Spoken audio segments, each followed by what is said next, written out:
procesal.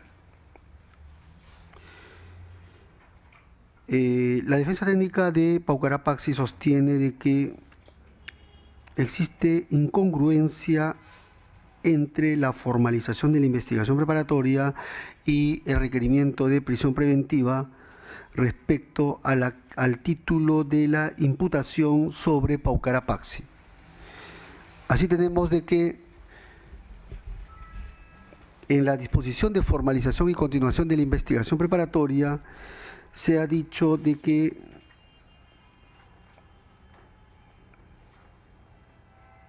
mejor dicho, se le ha imputado a Paucarapaxi el delito de lavado de activos a título de cómplice y en el requerimiento de prisión preventiva a título de autor. Para tal efecto, la defensa técnica incluso ha citado el artículo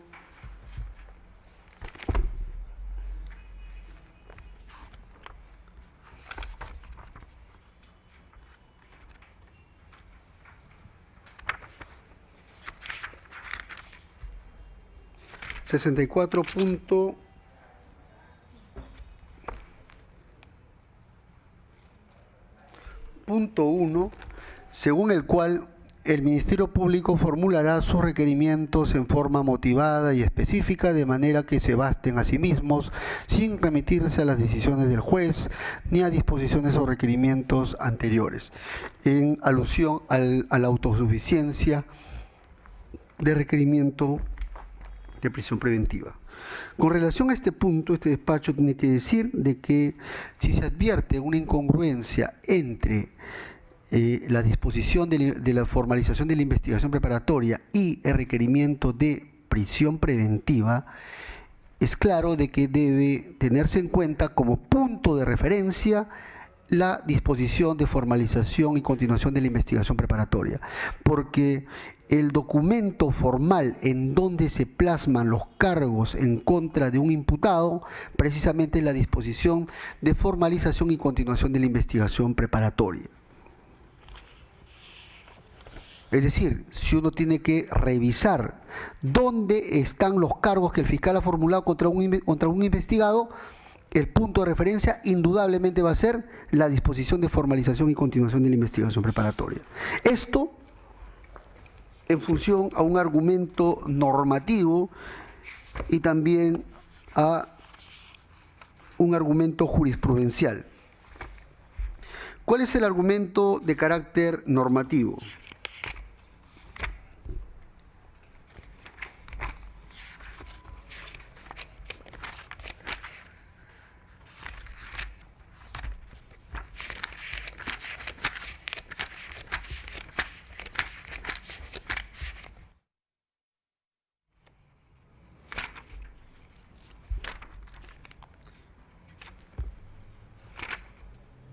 El artículo 336. En efecto, el artículo 336 del Código Procesal Penal señala de que la disposición de formalización deberá contener los hechos y la tipificación alternativa. Es decir, asimismo tiene que consignarse, se entiende, el nombre completo del imputado. Es decir, en de acuerdo a esta norma, es en la disposición de formalización y continuación de la investigación preparatoria, en donde se debe especificar quién es el imputado, cuál es el hecho que se le imputa, cuál es el delito que se le imputa, y se entiende el título de imputación. Esto es, si es a título de autor o de cómplice. También se cuenta con argumentos de carácter jurisprudencial. Se cuenta con la casación 704 2015 Pasco, en la cual se ha establecido concretamente en el fundamento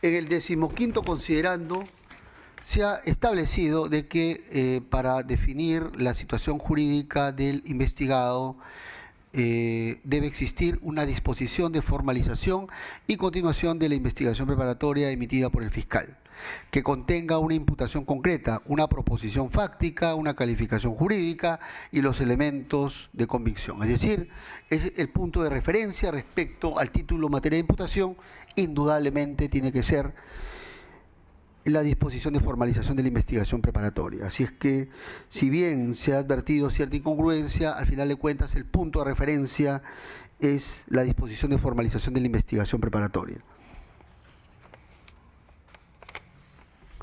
Y es acorde, pues, y esto es acorde con los hechos que se le ha imputado, actos de facilitación, actos de colaboración respecto a al haber facilitado la colocación de activos mediante falsos aportantes.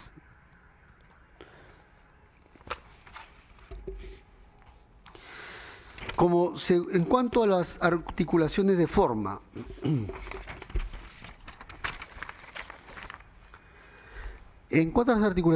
ha formulado varios cuestionamientos. Un primer cuestionamiento se centra en que señala de que de todos los elementos de convicción que ha presentado el Ministerio Público, solo 5 de ellos se referirían al investigado. Y adelgazando aún más la vinculación de los hechos con el investigado, solamente el único elemento de convicción que sustenta o que acreditaría la participación de la imputada Paucara Paxi en el delito de lavado de activos que se le imputa, solamente sería el testigo protegido número 3. Pues bien, frente a esta articulación, este despacho la va a desestimar por lo siguiente, atendiendo a que en el presente caso importa delinear varias ideas. Una primera idea es que, tratándose de testigos protegidos, conforme lo enseña la jurisprudencia en el derecho comparado, la jurisprudencia del Tribunal Europeo de Derechos Humanos y también la de la Corte Interamericana de Derechos Humanos, se ha dejado en claro de que para utilizar las declaraciones se pueden utilizar las declaraciones de los testigos protegidos en la medida de que se encuentren corroborados con otros elementos de convicción. Esa es la idea central. En buena cuenta, la sola declaración de un testigo protegido o de varios testigos protegidos por sí solos no puede fundar una medida cautelar como sería una prisión preventiva. Ahora, en el presente caso concreto, este despacho advierte de que los hechos que se imputa a la investigada Paucara Paxi sobre su participación concreta en los delitos que se le imputa, en el delito que se le imputa lavado de activos,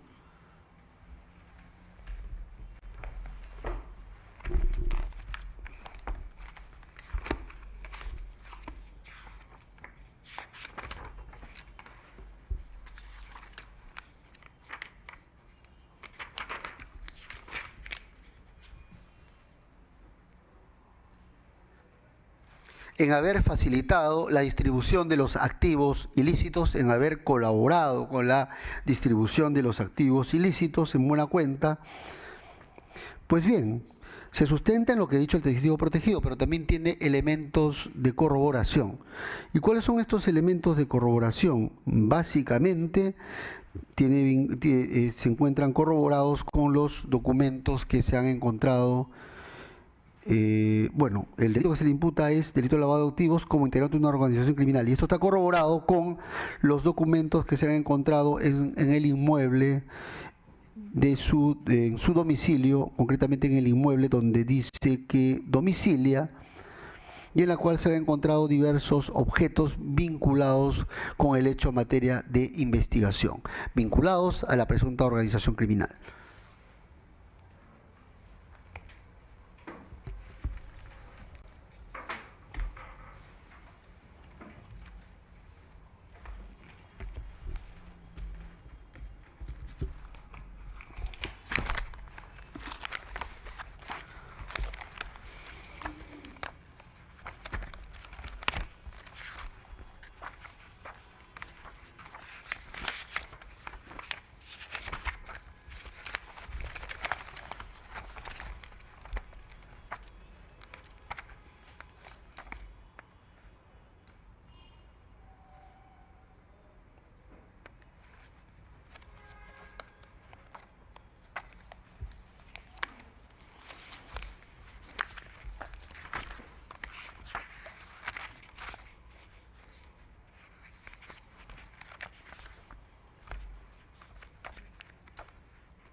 Pues bien, se han encontrado objetos vinculados a la presunta organización criminal, como es folder Manila de Fuerza 2011, manifestación de vinculados al mismo, como la declaración de Keiko Sofía Fujimori-Gucci, de Joaquín Ramírez Gamarra. También se han encontrado documentos que dice Lavajato, instrumento de OMPE, ojo, dice aquí Lavajato textualmente, y propuesta Fuerza Popular.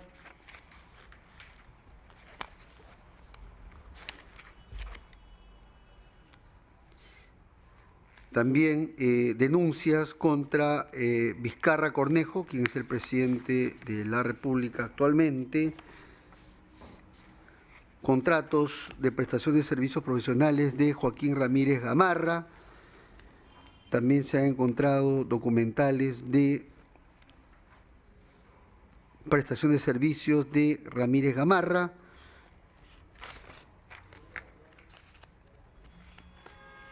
Credenciales del partido, boletas de venta electrónicas de Klimper, una hoja con la inscripción de carátula cuentas, entre otros. Es decir, vinculados pues a esta estructura criminal. No hay que olvidar de que esta estructura criminal se habría enquistado dentro del partido político y había tenido como objeto captar activos ilícitos para lograr capturar el poder político. Pero también está corroborado con datos muy concretos, hechos precedentes. Es decir, se habla de que esta investigada Paucará Paxi habría colaborado o habría facilitado la distribución de los activos ilícitos. Pues bien, eso está corroborado con el hecho precedente de que previamente esta presunta organización criminal, en cabeza de Fuerza 2011, concretamente de su tesorera, habría recepcionado los activos ilícitos que habrían provenido de la caja 2 de la División de Operaciones Estructuradas. Y sobre eso se cuentan con elementos de convicción. La declaración de los directivos de Odebrecht, hemos señalado, también las llamadas telefónicas entre Yoshiyama Tanaka y Simón Barata, coordinaciones para los aportes de dinero en efectivo, y también se cuenta con las transferencias que hizo la empresa Odebrecht a favor de cara a materializar el segundo aporte por $500.000 americanos. Es decir, cuando habla el testigo protegido número 3 acerca de la distribución de activos ilícitos en aportes fraudulentos, se entiende que estos aportes con fondos ilícitos, está haciendo referencia a fondos ilícitos que se habrían recepcionado previamente. Esa es la corroboración respecto a los fondos ilícitos. Pero también cuenta con corroboraciones por hechos posteriores. Básicamente se habrían plasmado en dos datos. El primer dato versa sobre el hecho de que estos fondos ilícitos que habrían sido distribuidos mediante el factor Reategui, mediante la búsqueda de falsos aportantes, al final de cuentas se habrían concretizado en la captación de falsos aportantes y también en el depósito de $100.000 que habría recibido el congresista Reategui para luego depositarlos en la cuenta bancaria de Fuerza 2011 de forma fraccionada, es decir, recurriendo al pitufeo. Con lo cual, estos fondos, de los cuales hablaba el testigo protegido número 3, han terminado depositados en cuentas bancarias. He ahí la corroboración. Pero también en temas vinculados a lo que vendría a ser la justificación de aportes por parte de los falsos aportantes. ¿Eso qué quiere decir? De que tenemos datos de que Tarazona, la tesorera Tarazona, habría facilitado los vouchers y los recibos de aportes hacia las personas que habrían tenido como objeto captar aportantes como Yoshiyama Sasaki y como Reategui. a efectos de que se los haga llegar a los falsos aportantes para que sustenten los falsos aportes como verdaderos. Es decir, existe toda una pluralidad de elementos de convicción que prácticamente contextualiza y también corrobora el dato prestado por el testigo protegido número 3. Así que es correcto lo que menciona la defensa técnica en el sentido que lo que dice el testigo protegido número 3 debe estar corroborado. Pero cuando señala de que no está corroborado esa versión, este despacho la desestima porque sí está corroborado con otros elementos de convicción, conforme ya hemos dado cuenta. Otro cuestionamiento que ha planteado es el siguiente, respecto al aspecto temporal. Y ha señalado de que el testigo protegido número 3 ha señalado de que Pau Carapaxi le habría situado al año 2011 trabajando directamente con Keiko Sofía Fujimori Gucci, desplegando actos encaminados a facilitar la distribución de los activos. Pues bien, la defensa técnica señala de que eso no sería creíble atendiendo a que recién formalmente trabaja para Fuerza 2011 a partir del año 2013. Pues bien, este despacho va a desestimar ese argumento por cuanto es un argumento de carácter formalista, dado que lo que debe primar, al final de cuentas, es la realidad de los hechos, una suerte de primacía de la realidad.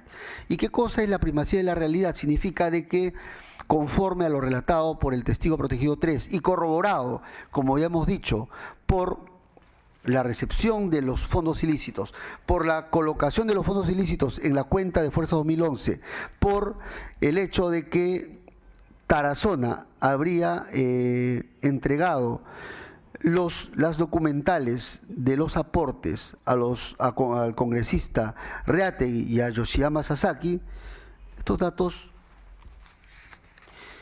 que corroboran al testigo 3 dan cuenta de qué cosa, de la ocurrencia en el plano de los hechos de que Pau Carapaxi estaría vinculada pues a actos de colaboración respecto a la distribución de los activos del año 2011.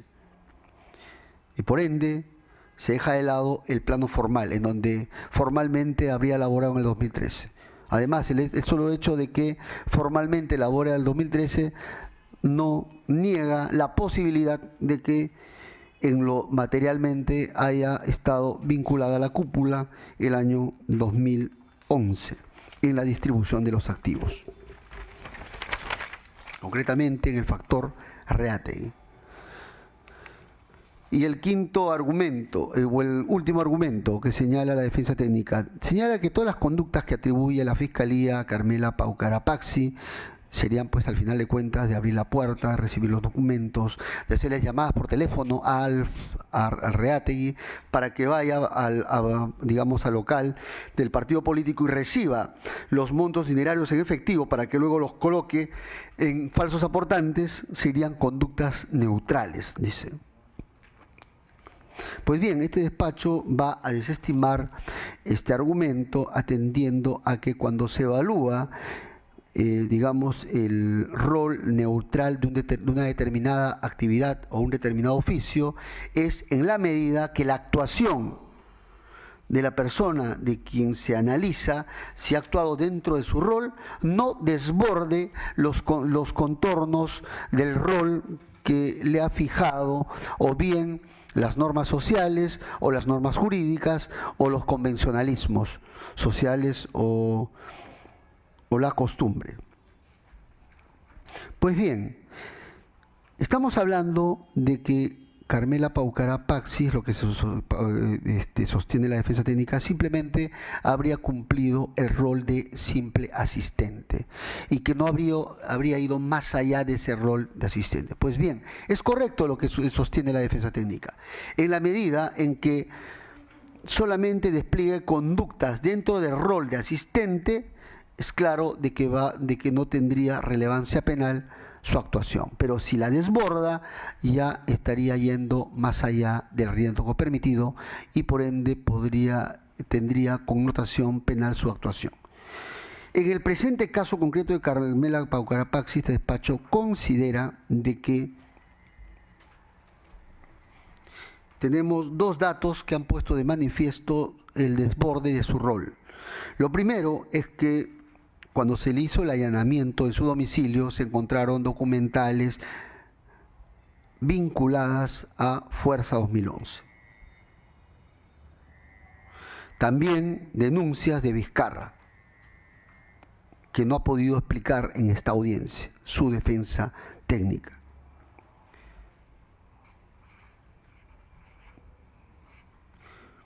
Pues bien, el hecho de haberse encontrado estas documentales vinculadas a Fuerza 2011 y también a denuncias contra Vizcarra pone de manifiesto pues de que habría desbordado el rol de simple asistente, porque los asistentes no suelen llevarse toda la documentación y la tienen en su casa respecto a lo que está vinculado concretamente a su trabajo. Y su trabajo era secretaria personal en ese tiempo de Keiko Sofía Fujimori Gucci. Pues bien, lo habría desbordado. Y el segundo dato es que hay que leer la declaración del testigo protegido número 3, no de manera individual, sino en su contexto, en su ambiente natural, en su medio ambiente, como se dice. ¿Qué quiere decir esto? No hay que olvidar de que el cuadro, el paisaje que prácticamente narra el testigo protegido número 3 es que en Bucaré prácticamente se reunía la cúpula. Estaba reunido Keiko Sofía Fujimori Gucci, también se reunía Ana Gers, Figari y también se entiende Silva Checa como miembro de esta cúpula. Pues bien, ¿qué es lo que quiere poner de manifiesto este despacho? De que la forma en que funcionaba esta estructura criminal obedecía a las decisiones que adoptaba la cúpula. Y todo lo que decidía se pasaba al comité ejecutivo de manera vertical y luego a su vez a la bancada fujimorista. ¿Qué quiere decir todo esto? Quiere decir de que, digamos, en ese local venía funcionando el otro local de Fuerza 2011 que no estaba declarado. Pero además, y esto es lo más relevante que hay que tener en consideración, es que tratándose de esta cúpula hay que tener en cuenta de que en ese local tenían fondos ilícitos que habían recibido de Odebrecht. Y la mecánica de esto era que los tenían ahí, y por eso que proceden a llamar al congresista Arreategui para que vaya a quien le encargan recibir estos montos para conseguir falsos aportantes. Pues bien, la pregunta es, ¿está dentro del riesgo permitido la actividad que desempeñaba esta cúpula en ese local de tener disponibles fondos ilícitos provenientes de la caja 2 de la División de Operaciones Estructuradas? Pues bien, la respuesta es que no está dentro del riesgo permitido, sino que la desborda. Por cuanto, si bien la investigada Paucarapaxi habría llamado a Arreategui, le habría abierto la puerta, habría recibido documentos, todo ello habría sido a propósito de que la cúpula le encargue a Arreategui recibir fondos ilícitos en efectivo para colocarlos en la campaña política mediante falsos aportantes. Con lo cual se desborda el riesgo permitido de simple asistente de esta investigada. Pero claro está, hay que también situar su verdadera, hay que aplicar gradualidad. No es una digamos, en alto grado de probabilidad a título de miembro de la cúpula, eso es claro, ni tampoco que haya tenido el dominio del hecho total sobre el evento de la distribución de fondos ilícitos, sino ha realizado una suerte de acto de colaboración respecto a la distribución de los fondos ilícitos. Por eso es que el Ministerio Público le ha imputado a título de cómplice el delito de lavado de activos. Y este dato lo vamos a tener en cuenta más adelante. Vamos ahora a trabajar 6.5.4 o 5, las articulaciones de la defensa técnica de Tarazona Martínez de Cortés.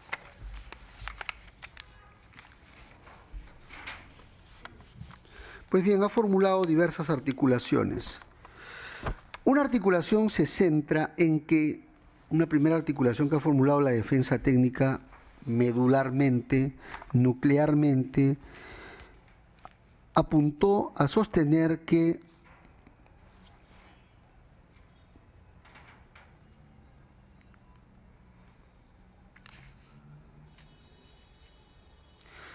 los presuntos aportes fraudulentos y que las actividades proselitistas no justificadas, señala, no podrían sustentar, señala, actos de lavado, dado que en el informe se ha señalado de que no habría existido irregularidad alguna.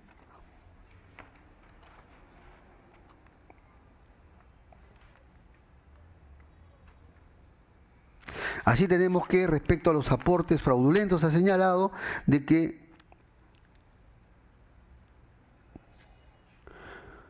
no se le ha preguntado a los aportantes respecto a la entrega o no de vouchers, y respecto a las actividades proselitistas señala de que no estaban obligados a declarar, a mencionar a los aportantes. Pues bien, este despacho va a desestimar esa articulación, dado que este despacho ha concluido de que, tratándose de los informes de la OMPE, habrían sido de favor, por cuanto habrían buscado, digamos, ocultar aportes fraudulentos o falsos aportantes.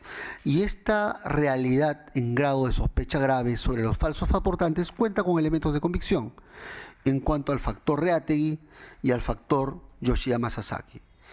Se han identificado una pluralidad de aportantes quienes han mencionado expresamente de que no habrían efectuado aporte alguno.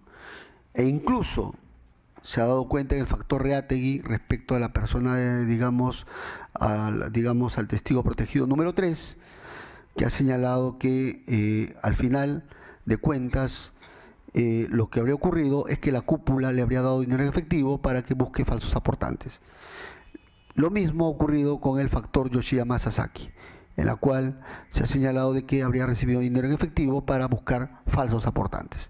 Y esto se habría materializado en depósitos que se habrían efectuado en las cuentas bancarias de Fuerza Popular, Fuerza 2011, en montos cuantiosos. En el factor Reategui, $100.000 americanos, de manera fraccionada, y en el factor Yoshiyama Sasaki, concretamente en el encargo que se habría hecho a Mellado, mensajero de Bertini Vivanco, casi $500.000, $477.000 americanos. Razón por la cual esa articulación se desestima. En cuanto a la segunda articulación, señala de que lo declarado por el testigo protegido 3 respecto a la incriminación en contra de su patrocinada por el delito de lavado de activos no está corroborado con otros elementos de convicción. Con relación a esto, este despacho tiene que señalar lo siguiente. En primer lugar, ya se ha dejado en claro de que, tratándose de testigos protegidos, para que sustente una prisión preventiva no puede sustentarse por sí solos, requiere de actos de corroboración. Esto conforme a sentencias de la Corte Interamericana, a la sentencia Catrimán de la Corte Interamericana de Derechos Humanos, y también respecto a jurisprudencia del Tribunal Europeo de Derechos Humanos. Ahora, en el presente caso concreto, este despacho sostiene de que todo lo vinculado a la imputada Tarazona Martínez de Cortés respecto al hecho de que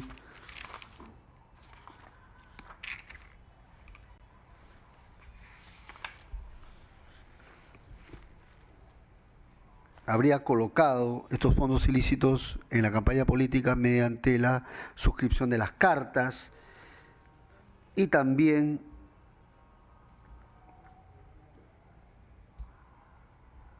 a que habría tenido en su poder dinero en buena cuenta fondos ilícitos que luego habría entregado a el congresista Reategui para que busque falsos aportantes. Pues bien, a juicio de despacho se encuentra, existe sospecha grave sobre ello en función a lo declarado por el testigo protegido número 3, pero además está corroborado con otros elementos de convicción. Por el hecho antecedente y por el hecho subsecuente.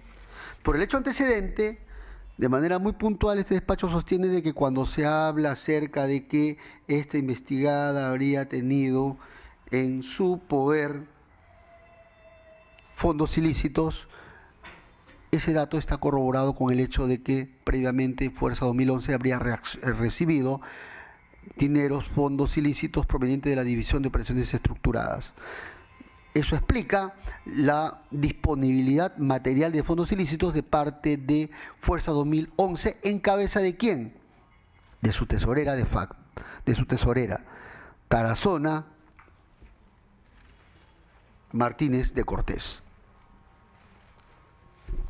Pero además este dato está corroborado con el hecho de que estos fondos ilícitos habrían sido entregados a través del factor Reategui para que busque falsos aportantes, y eso se habría materializado en el hecho de que Reategui habría captado falsos aportantes haciéndole firmar los correspondientes recibos, y también se habría materializado con los depósitos que habría hecho en las cuentas en la cuenta bancaria de Fuerza 2011 de manera fraccionada en la suma de $100.000 americanos a través de otra persona, a través de Berenice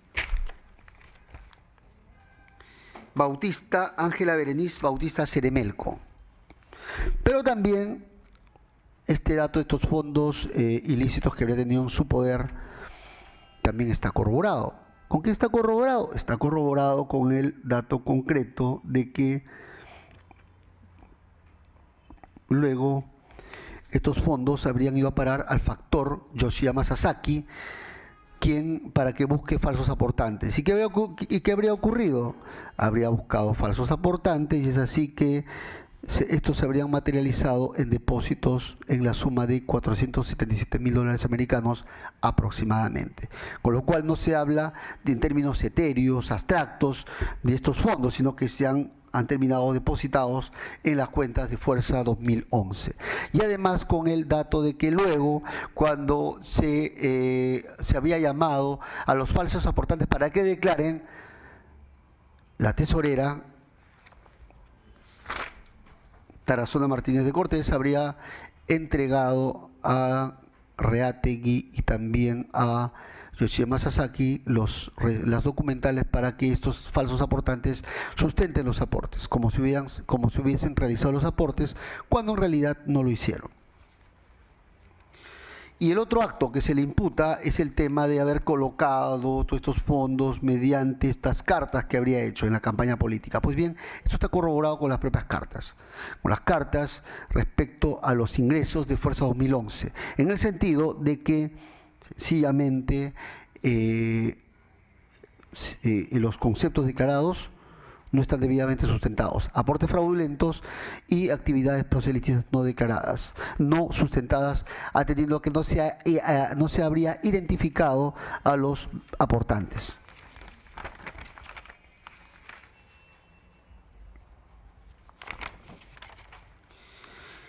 La otra alegación que ha hecho ha señalado de que, tratándose de Gutiérrez,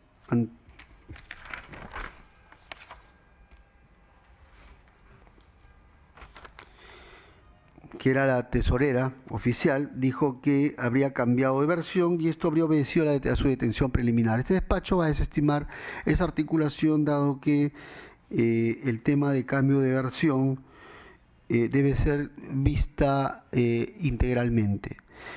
se tiene que analizar la primera versión y la segunda versión y ver cuál tiene mayor corroboración para establecer cuál sería más creíble.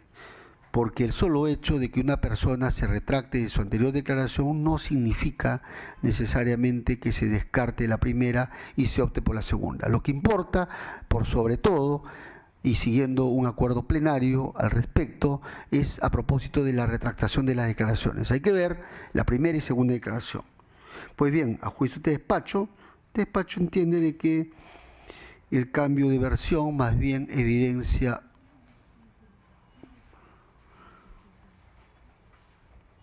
una presión que había recibido esta persona para que cambie de versión, porque no se explica la razón por la cual de un momento a otro habría dado una versión distinta a la inicial. En todo caso, hay que tener en cuenta de que la versión por la cual la versión dada por Gutiérrez, en el sentido de que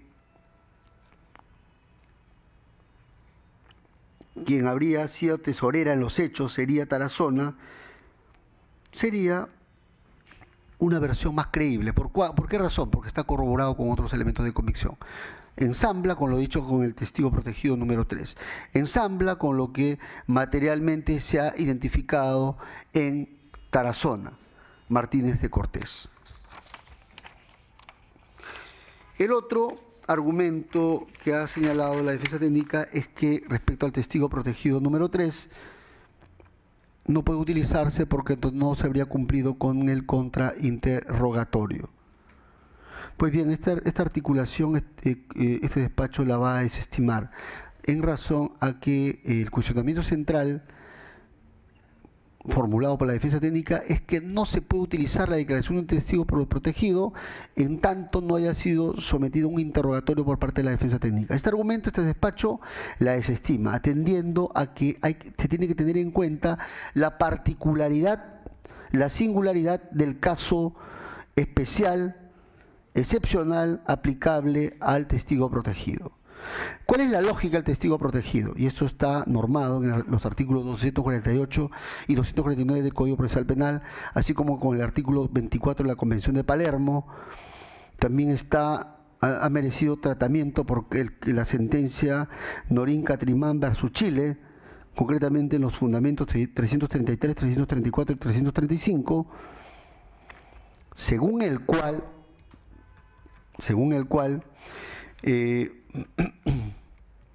se ha establecido de que, tratándose del testigo protegido,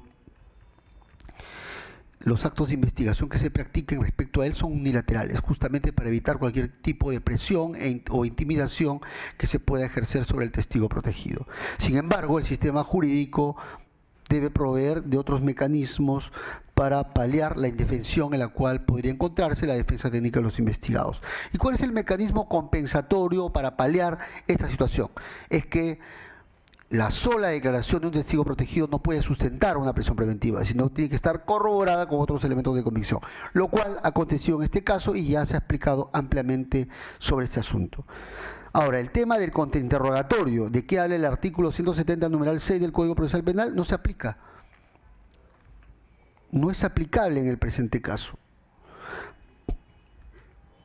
Por cuanto eso se predica a propósito del juicio oral y no en esta etapa, que estamos a nivel de investigación preparatoria.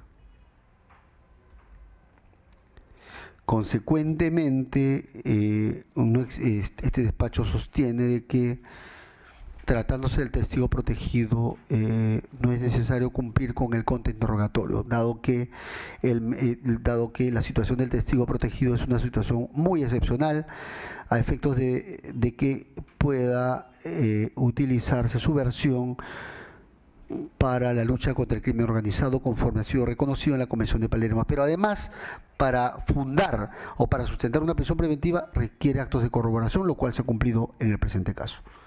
Finalmente, el último argumento a propósito de la defensa técnica de Tarazona Martínez de Cortés es que ha señalado de que el testigo protegido número 3, al dar un dato incriminatorio en contra del Tarazona Martínez de Cortés, lo habría hecho por odio. Pues bien, y para tal efecto ha citado el acuerdo plenario del 2005. Este despacho, ¿qué tiene que decir? De que en principio la versión del testigo protegido número 3 no es lo único que funda la sospecha grave respecto al delito de lavado de activos que se imputa en contra de Tarazona Martínez de Cortés, sino se está fundando en una pluralidad de elementos de convicción. Pero además, este despacho tiene que decir de que el dato dado por el testigo protegido número 3 no se habría fundado en un motivo de odio. Porque lo que pretende la defensa técnica es sostener de que lo habría hecho por una suerte de animadversión, motivo de odio o de conflicto previo que habría tenido el testigo protegido número 3 con el investigado o con la investigada, en este caso Tarazona Martínez de Cortés. Este argumento se desestima porque, para empezar, la identidad del testigo protegido número 3 está reservada.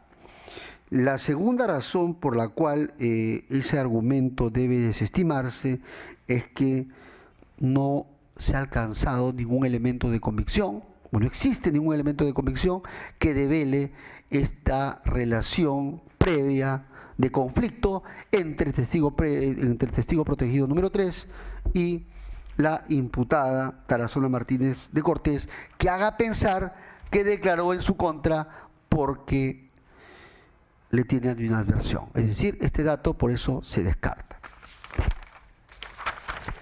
Consecuentemente, entiendo de que recién hemos agotado el primer presupuesto, pero tenemos que dar respuesta o seguir los estándares muy altos establecidos por el Tribunal Constitucional en el caso de Ollantumala-Tazo y Nadine Heredia Alarcón, en donde hay que examinar prácticamente todas las argumentos de cargo y de descargo, y las pruebas de cargo y de descargo de ser el caso. En consecuencia, para juicio de este despacho existe sospecha grave sobre el delito de lavado de activos en su forma agravada imputado a ambas investigadas, Adriana Bertilda Tarazona Martínez de Cortés y Carmela Paucará Paxi, con lo cual se cumple con el primer presupuesto material de la prisión preventiva. Vamos al siguiente fundamento.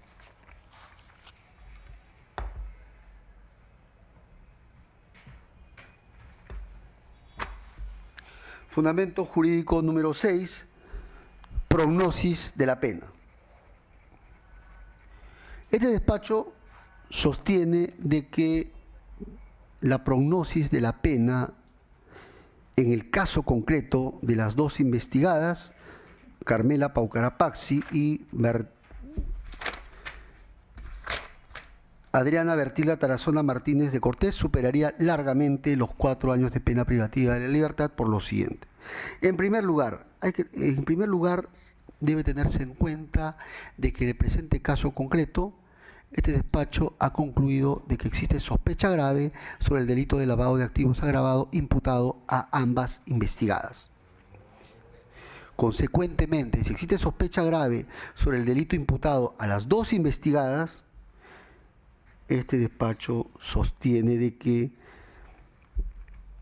debe aplicársele, a ese dato previo le sigue como consecuencia jurídica también una pena grave en grado de sospecha grave.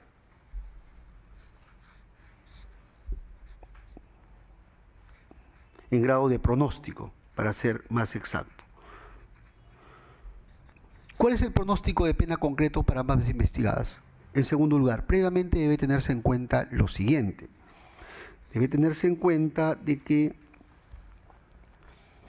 el marco de pena combinada para ambas investigadas supera, el marco de pena combinada para ambas investigadas va de entre 10 y 20 años. Y esto hay que partirlo en 3 tercios, de 10 a 13, de 13 a 16 y de 16 a 20 años aproximadamente, en 3 tercios. ¿Cuál es la lógica para hacer el pronóstico de pena en un caso concreto? Si concurren circunstancias agravantes genéricas, se va al tercio superior. Si es que concurren circunstancias atenuantes genéricas, va al tercio inferior. Si es que concurren ambas, va al tercio intermedio. Pues bien, en el presente caso concreto, este despacho ha identificado lo siguiente.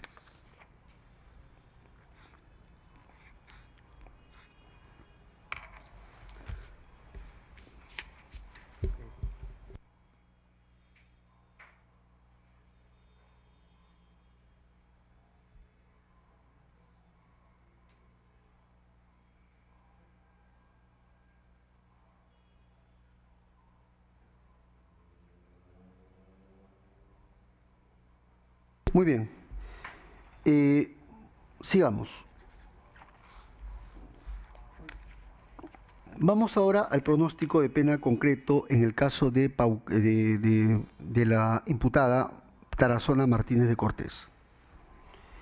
¿Cuál sería el pronóstico de pena en su caso concreto? El pronóstico de pena en su caso concreto sería como mínimo 10 años de pena privativa de la libertad, atendiendo a que el pronóstico de pena concreto en su caso iría en el primer tercio intermedio. ¿Por qué razón? Porque al momento de los hechos tenía menos de 65 años. Además, debe tenerse en cuenta de que ha concurrido una circunstancia atenuante genérica y es que no tendría antecedentes, y es por eso que estamos situando el pronóstico de pena concreto en su caso en el primer tercio. Además, se advierte de que no ha concurrido ninguna circunstancia modificativa de la responsabilidad penal que haga prever desde que se le va a aplicar, se va a hacer un pronóstico de pena inferior a los 10 años de pena privativa de la libertad, es decir, por debajo del mínimo legal. Consecuentemente, el pronóstico de pena en su caso concreto sería superior a los 4 años de pena privativa de la libertad. Cuando hablamos de las circunstancias modificativas de la responsabilidad penal, para bajar por debajo del mínimo legal se refiere a la tentativa, a la eximente incompleta e incluso a la complicidad secundaria. Vamos ahora al caso de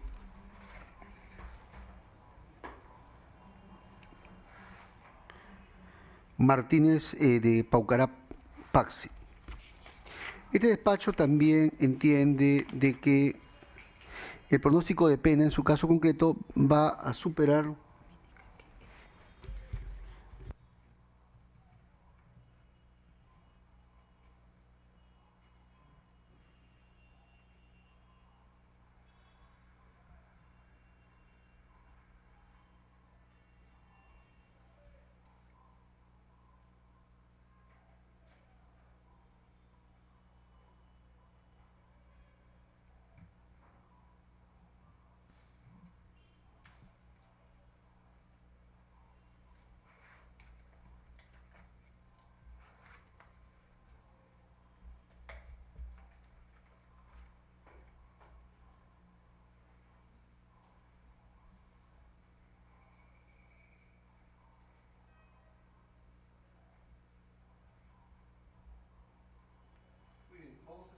caso de Paucará Paxi. En el caso de Paucará Paxi, este despacho también entiende de que el pronóstico de pena va a situarse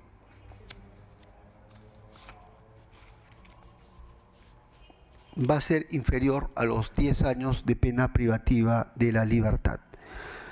¿Por qué razón?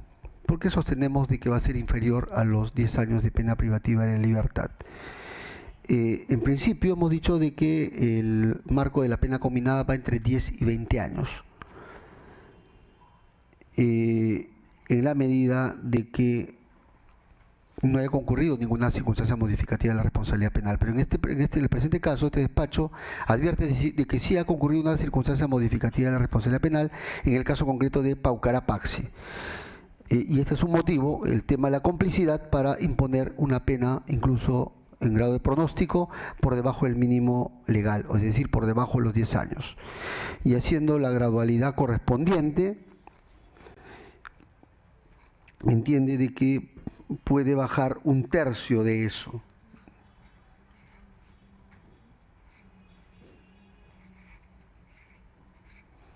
Aproximadamente el pronóstico de pena en su caso sería en todo caso alrededor de los 6 años de pena privativa de la libertad.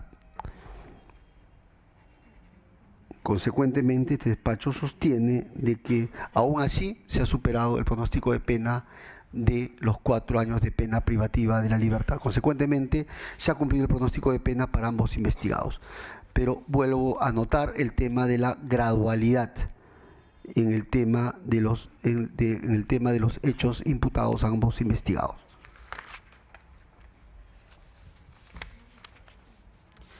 Fundamento jurídico número 7. Vamos a ingresar ahora al peligro procesal.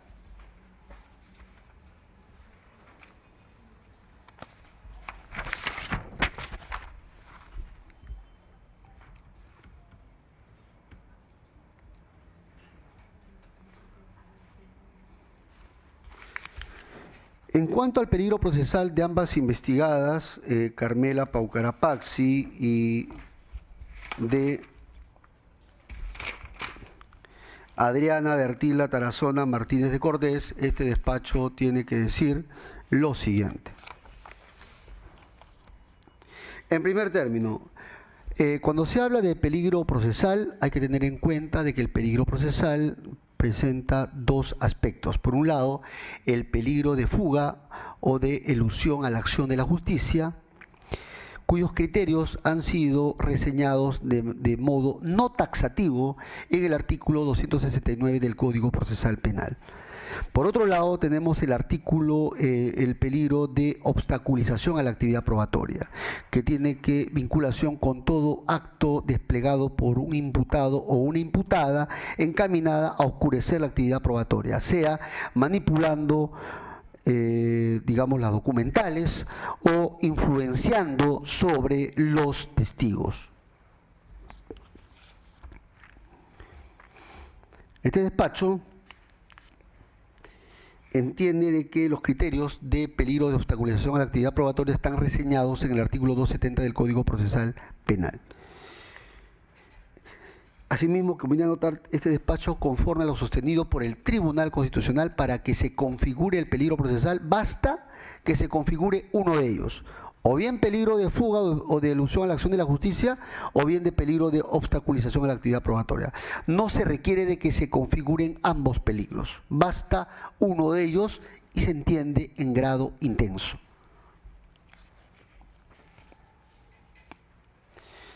Atendiendo a que no hay que olvidar de que la prisión preventiva, la excepción, la regla es la libertad y la excepción tiene que ser la prisión preventiva. Vamos ahora a trabajar el caso concreto de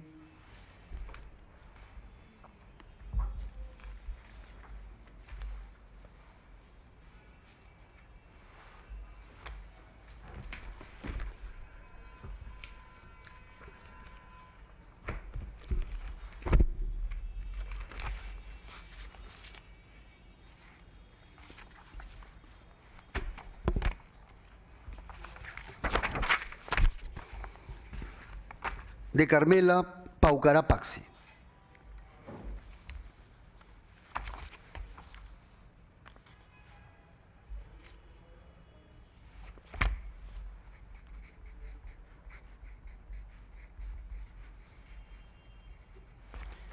Primero, vamos a analizar, en el caso de Carmela Paucarapaxi, el peligro de fuga o peligro de elusión a la acción de la justicia. Este primer punto. Con relación, y el primer punto que vamos a analizar es a propósito de su arraigo.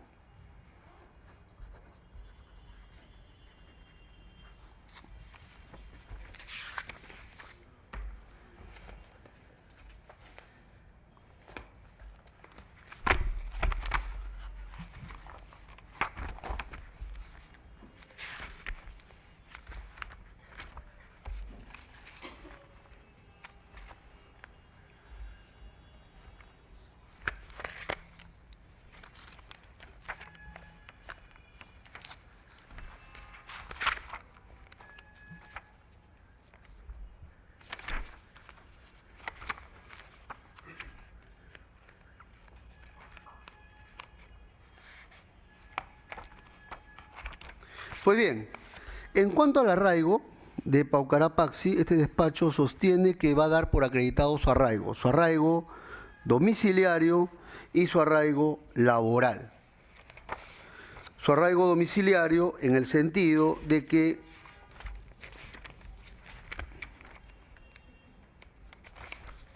tiene domicilio en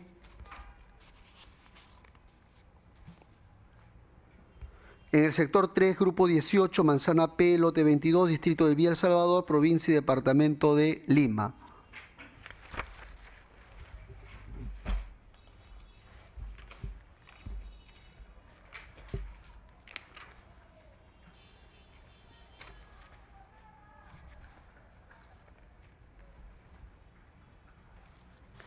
Atendiendo básicamente a la constatación domiciliaria que ha presentado, a los recibos de servicios y también al acta de allanamiento.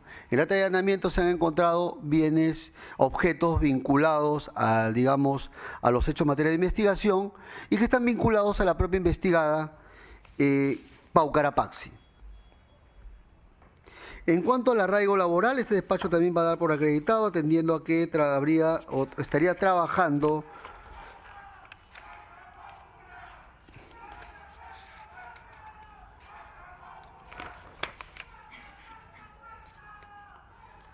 muy bien, el certificado de trabajo.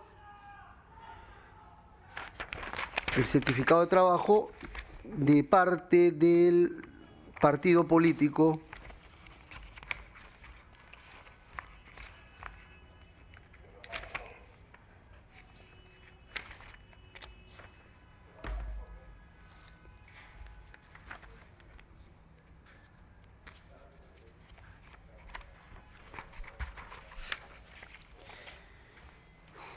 en el sentido de que labora para Fuerza Popular como secretaria.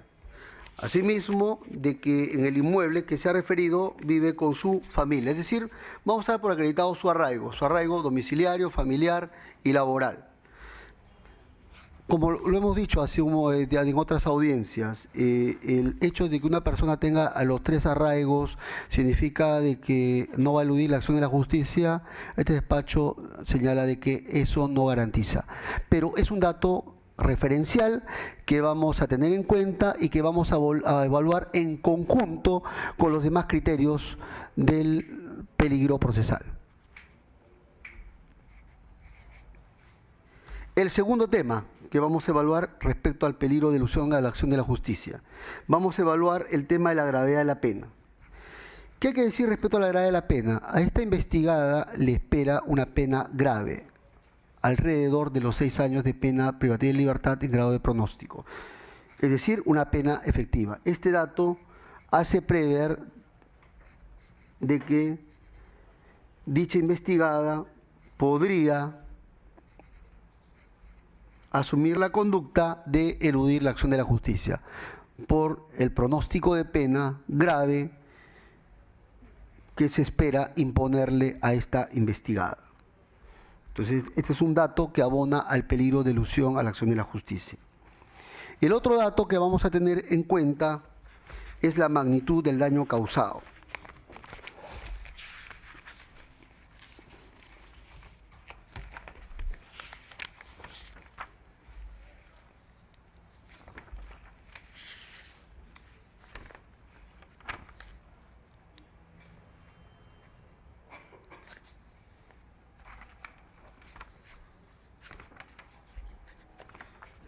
La magnitud del daño causado en el sentido de que cuando se habla de la magnitud del daño causado conforme a la casación de Moquegua, debe tenerse en cuenta el tema concerniente a la gravedad del delito imputado a esta investigada. ¿Qué ha ocurrido? Pues bien, a esta investigada se le está imputando el delito de lavado de activos, ya lo hemos indicado, en su modalidad de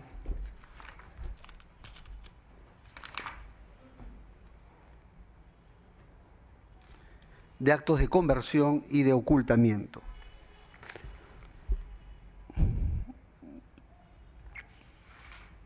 Pues bien, estos datos concretos sobre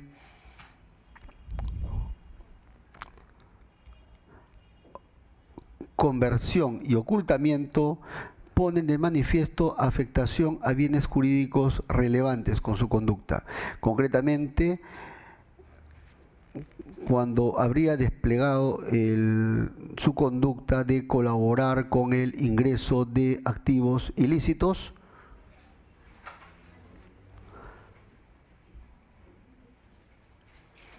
cuando habría acreditado, digamos, tomen asiento, por favor.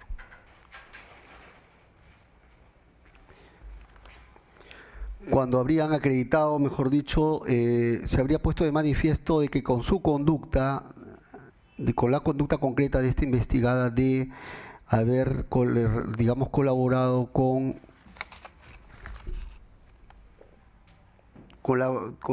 la distribución de fondos ilícitos en aportes en la campaña política de Fuerza 2011, este despacho asume pues de que se habría afectado la estabilidad, transparencia y legitimidad del sistema económico financiero, por cuanto con su conducta habría facilitado el desequilibrio de la estabilidad económica por el ingreso de fondos ilícitos.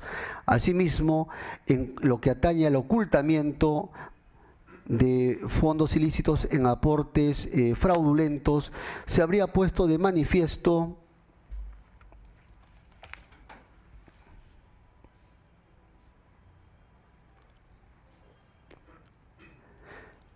la afectación a la eficacia del sistema de justicia, por cuanto al ocultarse los fondos ilícitos en aportes fraudulentos, se habría afectado, digamos, la lucha contra el crimen organizado.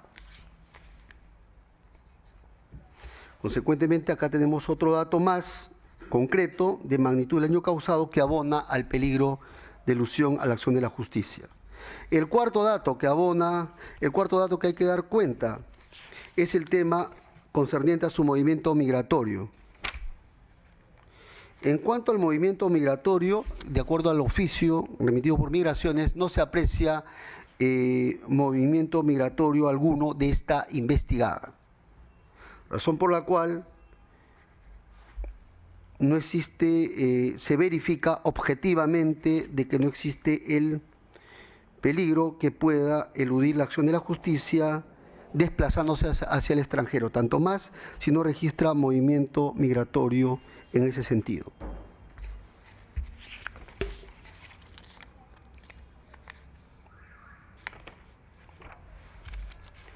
En cuanto a su comportamiento procesal, que es otro dato a tener en cuenta en el peligro de elusión a la acción de la justicia.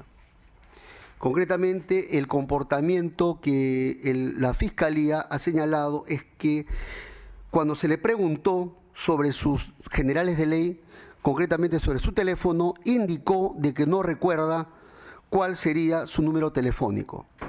Pues bien, este despacho debe ser enfático en este punto.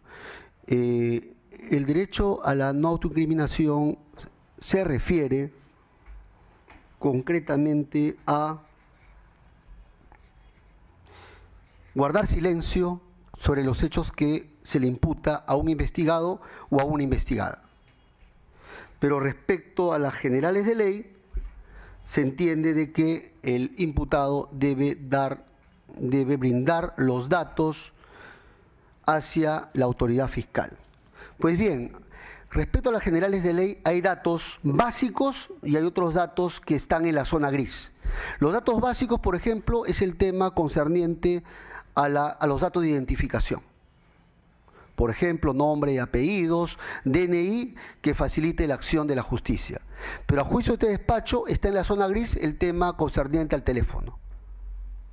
Está en la zona gris. No se puede establecer, no existe ningún dato cierto que permita establecer si es que este dato en verdad lo conocía o en verdad lo había olvidado o no tendría, digamos, no lo habría recordado en el sentido que se lo habrían preguntado.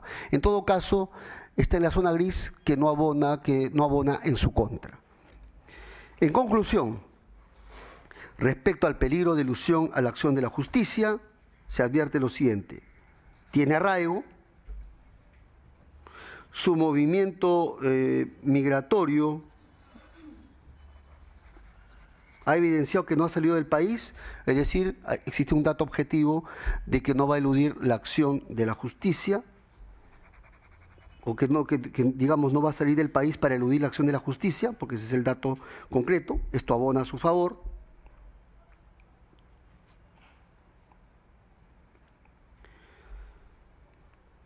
En cuanto al comportamiento procesal, está en la zona gris. Esto de no haber brindado su teléfono está en la zona gris, por lo tanto no abona ni a favor ni en su contra. El dato de la gravedad de la pena abona en su contra, y el dato de la magnitud del daño causado abona en su contra.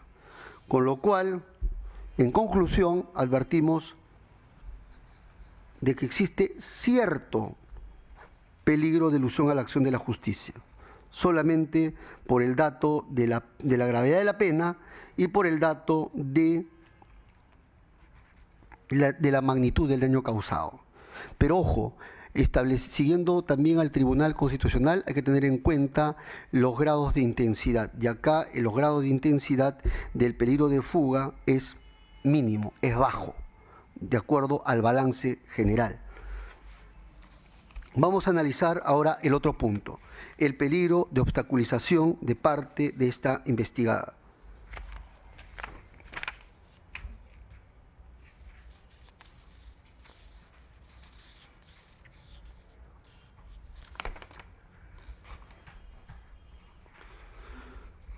Muy bien, tenemos dos datos concretos de peligro de obstaculización que vamos a analizar. El primer tema es respecto a que el testigo 3 ha señalado de que una conducta de obstaculización que habría identificado el Ministerio Público habría consistido en que el testigo 3 ha referido que siempre rompe los papeles. Como siempre le lleva la agenda a Keiko Fujimori, se entiende de que luego rompe los papeles, se entiende para no dejar rastro alguno. Pues bien, este despacho, en aras también de ser objetivo, evaluando el tema concreto, vamos a tener en cuenta lo que ha dicho el Ministerio Público, de que rompe papeles, pero cuando se habla de romper papeles, tiene que hacerse referencia a algún dato sensible a la investigación. Sin embargo, aquí estamos en términos genéricos. No hay un dato sensible, directo, que ponga de manifiesto de que este dato obstaculiza la actividad probatoria. Es cierto, bueno, el testigo 3 ha dicho que rompe papeles, pero tiene que referenciarse respecto a algo objetivo y vinculado a la investigación, y eso no se ha informado. Por lo pronto, faltan mayores actos de investigación sobre ese punto. Así que este dato está en la zona gris también, que no puede ni abonar ni a favor ni en contra de la investigada.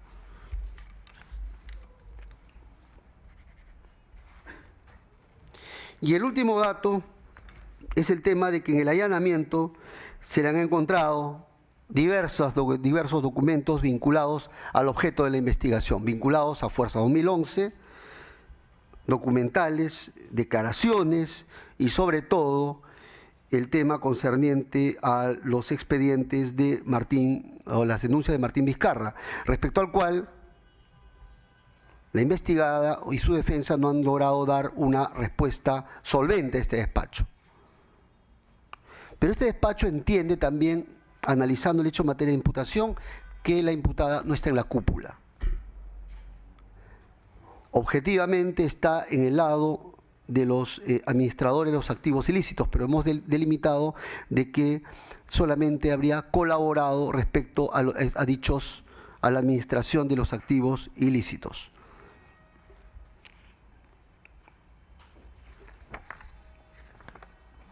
Por ende, si es que habría tenido el hecho objetivo es que se le encontró estos documentales, y si lo habría tenido, habría sido, se entiende, a título de una directiva que le habría dado la cúpula de esta presunta organización criminal. Así que este es un dato de obstaculización que abona en su contra, este solo dato, pero en un grado no alto, no medio, a juicio de este despacho, a un nivel bajo. Consecuentemente, en conclusión, se advierte peligro de obstaculización en un nivel bajo. En conclusión, se ha acreditado el peligro procesal de esta investigada, pero en un nivel de intensidad bajo, no alto, como sí ha acontecido con otros investigados a quienes se le ha dictado prisión preventiva. Va a dar por cumplido el peligro procesal, pero un nivel de intensidad bajo. Vamos ahora a analizar la situación jurídica de la investigada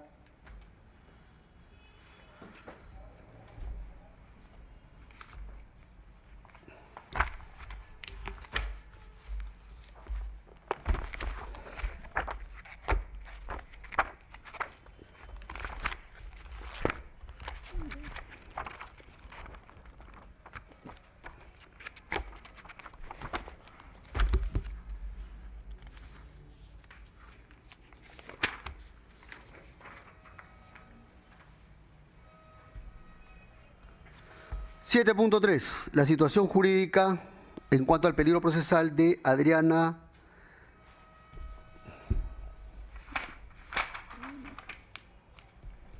Bertilda Tarazona Martínez de Cortés. ¿Qué tiene que decir respecto a esta investigada de este despacho? Vamos a empezar primero con el peligro de fuga y luego con el peligro de obstaculización. En cuanto al peligro de fuga,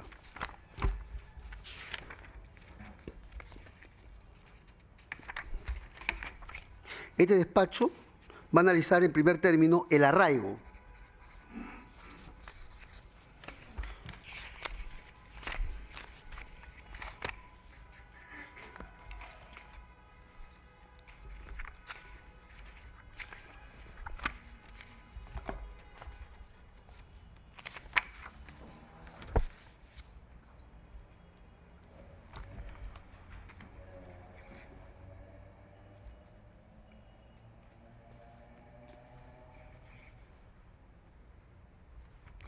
Muy bien, este despacho va a dar por acreditado igualmente su arraigo domiciliario, familiar y laboral. En el sentido que tiene un domicilio, de acuerdo a la documentación que ha presentado, que tiene familia, igualmente de acuerdo a la documentación que ha presentado, y también que tiene una ocupación, que es, digamos, trabaja para Fuerza Popular.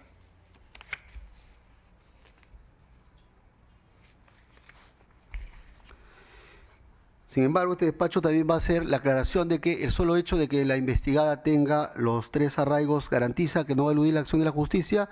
Este despacho también ya ha tenido ocasión de señalar de que eso no garantiza, porque se han visto casos de gente con todos los arraigos, arraigo domiciliario, familiar y laboral, e incluso prestigio social, que han terminado eludiendo la acción de la justicia, y eso se ha visto en numerosos casos.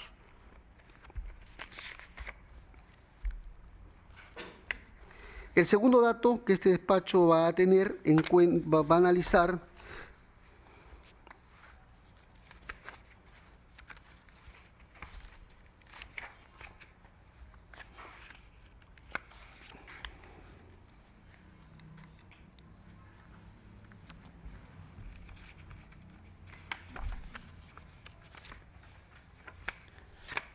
es el tema referente a su facilidad para salir del país.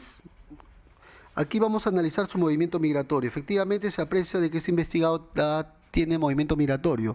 En cierta medida tiene facilidad para salir del país, pero también de manera objetiva se verifica de que esta investigada ha salido del país pero ha retornado, es decir, ha tenido periodos cortos de salida del país. Pero luego ha terminado retornando al Perú. Así que este dato, de manera objetiva, nos lleva a la conclusión de que tiene facilidad para salir del país, pero siempre retorna al país. Sin embargo, este dato tampoco no garantiza de que en algún momento pueda asumir la conducta de salir del país para eludir la acción de la justicia. Es decir, se toma con las reservas del caso.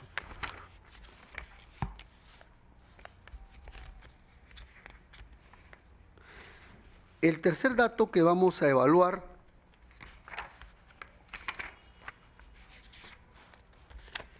Es el dato referido a que no habría concurrido a una declaración fiscal. Sin embargo, este despacho, revisando la documentación pertinente, verifica de que la investigada se habría cumplido con justificar su inasistencia a dicha declaración. Así es que este dato no va a abonar ni a favor ni en contra de dicha investigada. El otro dato que vamos a evaluar a propósito de esta investigada va a ser el tema concerniente a la gravedad de la pena.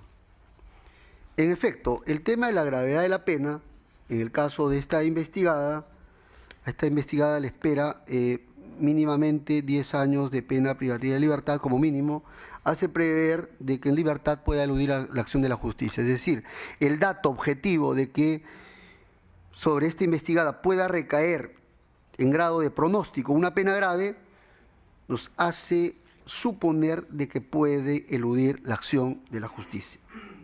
El cuarto dato es el tema concerniente a la magnitud del daño causado. Ya la acusación de Moquegua ha tenido ocasión de señalar con toda claridad de que cuando se habla de la magnitud del daño causado, se está hablando en concreto de la gravedad del delito. En el presente caso, este despacho, evaluando la conducta imputada a esta investigada, cuál es la conducta imputada a esta investigada y sobre el cual existe sospecha grave, sería el hecho de que habría realizado informes de rendición de cuentas del partido Fuerza 2011 con la finalidad de ocultar dineros de procedencia ilícita. Asimismo, habría tenido en su poder dinero producto de fuente ilícita de la División de Operaciones Estructuradas, se entiende, las cuales habría colocado en la campaña mediante falsos aportantes. Buena cuenta se le ha imputado los delitos de conversión y ocultamiento del delito de lavado de activos. Conductas que indudablemente afectan bienes jurídicos relevantes, como vendría a ser la estabilidad, transparencia y legitimidad del sistema económico financiero. ¿Cuál es la idea?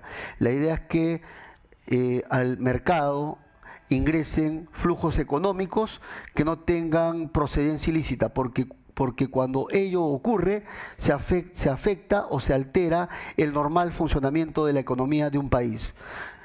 Y el otro punto es el tema referente al acto de ocultamiento, la cual indudablemente afecta la eficacia del sistema de justicia penal, mediante el cual se oculta los fondos ilícitos mediante falsos aportantes. Consecuentemente, aquí se habría cumplido con la magnitud del daño causado en el caso de esta investigada.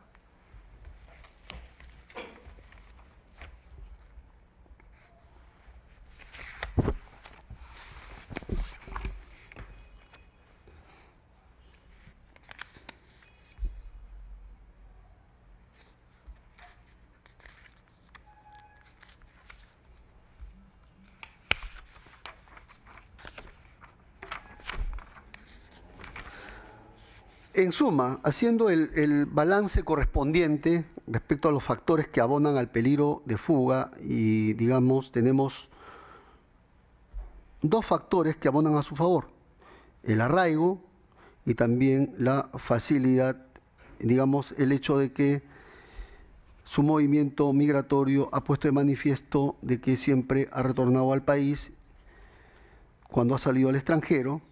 Y los datos que abonan en su contra en cuanto al peligro de elusión a la acción de la justicia sería el tema de la gravedad de la pena y la magnitud del daño causado. Consecuentemente, existe cierto peligro de elusión de la justicia, pero, reitero, en su caso, el grado del peligro de fuga, en su caso, es, siguiendo una sentencia del TC, del Tribunal Constitucional, en donde ha señalado de que es conveniente establecer la intensidad de los peligros. Este despacho considera en todo caso de que la intensidad del peligro de fuga en el caso de esta investigada es no alto ni mediano, sino bajo igualmente. Vamos a analizar ahora el peligro de obstaculización.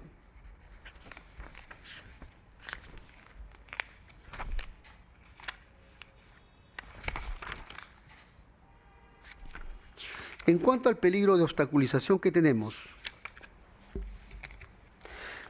el dato concreto de que la documentación del Partido Fuerza 2011 no se habría encontrado en Paseo Colón, sino en el domicilio en Morochucos. Es decir, en buena cuenta no estaba toda la documentación de Fuerza 2011 en la sede oficial, sino estaba en otra sede. Y por ello la Fiscalía sostiene de que este hecho es imputable a la investigada. Pues bien, dado que cuando se ha hecho pues el allanamiento al domicilio en los Morochucos, se ha encontrado abundante documentación vinculada al partido Fuerza 2011 y a los hechos materia de la presente investigación.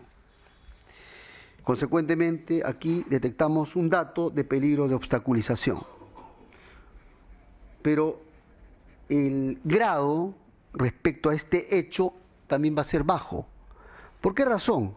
Por una razón muy simple y objetiva, y es que dentro del organigrama y la estructura criminal tenemos una cúpula la que decidía todo y el resto verticalmente obedecía, y dentro de los estamentos que obedecía indudablemente estaba esta investigada.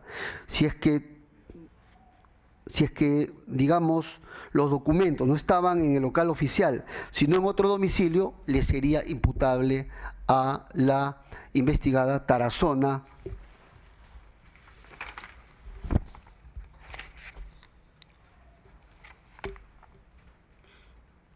Martínez de Cortés, le sería imputable, pero no en un nivel alto, sino en un nivel bajo, porque se entiende que eso habría obedecido a directivas de la cúpula. Gradualidad nuevamente.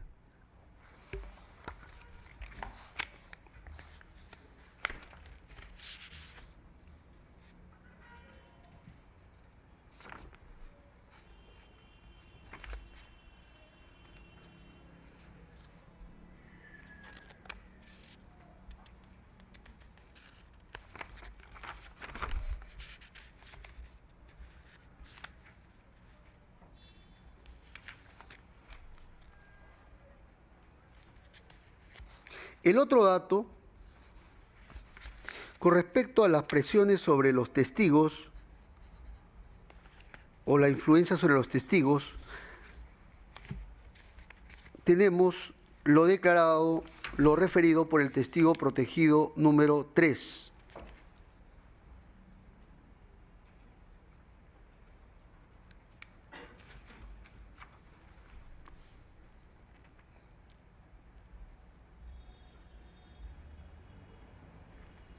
¿Qué ha dicho el testigo protegido número 3?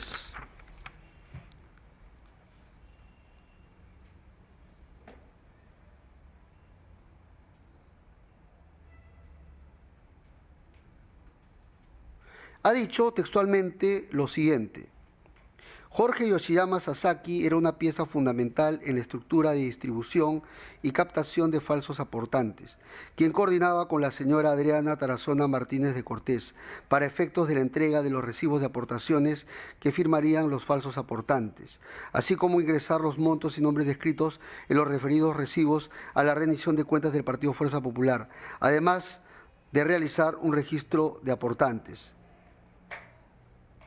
Además, señala el testigo protegido de que la señora Adriana Tarazona era quien entregaba documentos a Jorge Yoshiyama Sasaki como copia de los recibos de aportaciones al partido para que los testigos presentaran en sus declaraciones como si hubieran tenido dichos recibos en su poder. Pues bien, aquí se aprecia de que la conducta de esta investigada habría sido de facilitar los recibos para que se les haga llegar ¿a quién? Al factor Jorge Yoshiyama Sasaki, para que ese a su vez se lo haga llegar a los aportantes, para efectos de que sustentaran sus aportes.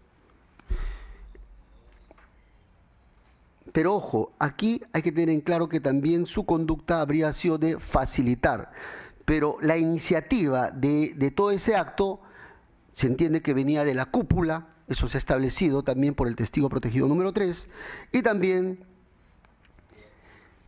habría venido de parte de Jorge Yoshiyama Sasaki.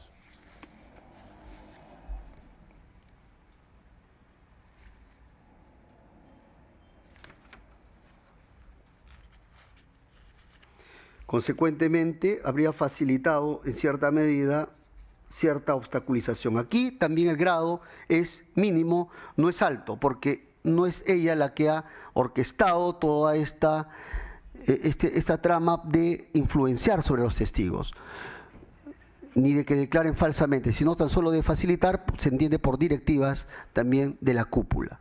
Gradualidad nuevamente. Consecuentemente, tenemos dos datos concretos.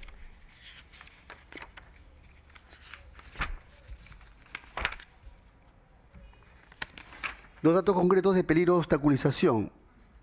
Los documentos que se encontraron en un lugar que no era la sede y también el tema correspondiente a que habría facilitado documentación a los testigos para que sustenten sus aportaciones, de cara a que digan que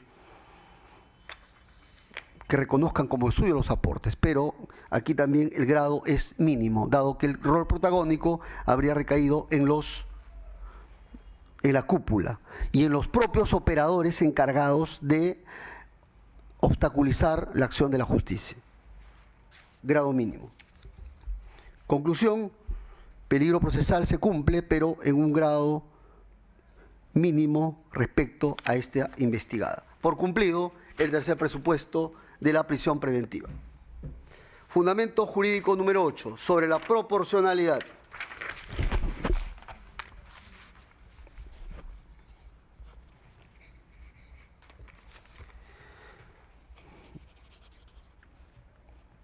Este despacho va a analizar los tres subprincipios a propósito de la proporcionalidad. La idoneidad, va a analizar el tema de la necesidad y el tópico correspondiente a la proporcionalidad en estricto sentido. En cuanto a la idoneidad,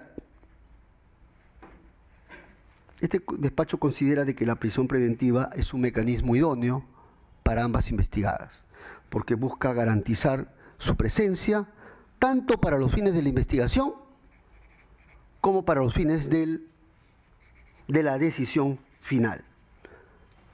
Es el mecanismo más idóneo para garantizar cualquier riesgo que pueda existir en contra del proceso. Sea un riesgo de fuga, aunque sea mínimo en sus casos, o sea un riesgo de obstaculización a la actividad probatoria, aunque sea mínimo en sus casos.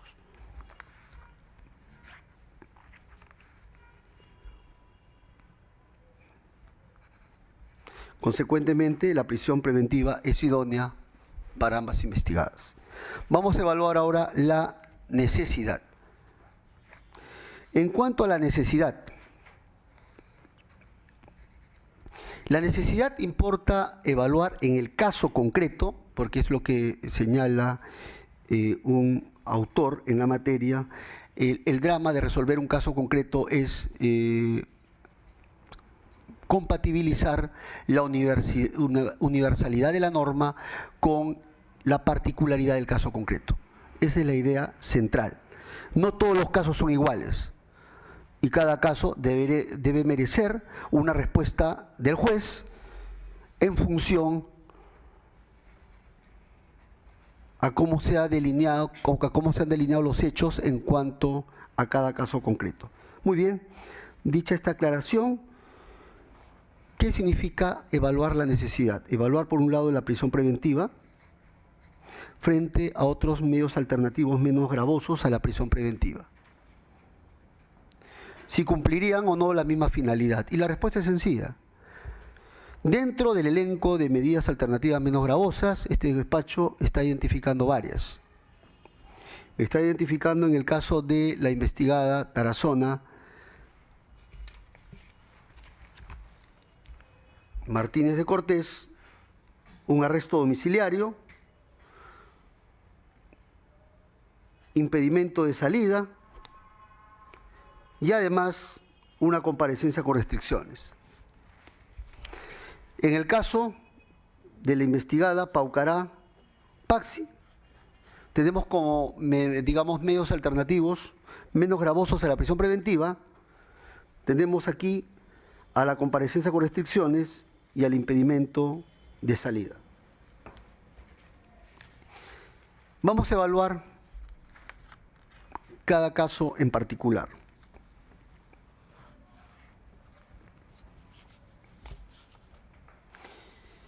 Vamos a empezar evaluando el caso de Paucará Paxi. Este despacho debe tener en cuenta de que está investigada, digamos, lo que se le ha imputado, los hechos que se le ha imputado es a título de cómplice del delito de lavado de activos. Es decir, la carga de responsabilidad en grado de probabilidad es menor en comparación a los demás imputados en el presente caso, en donde se les ha imputado a título de autor.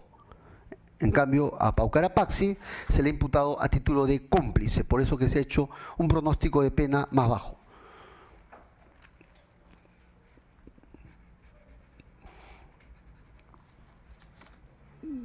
Vamos a ver si en su caso se puede aplicar una medida alternativa menos gravosa y que cumpla con la misma finalidad que la prisión preventiva.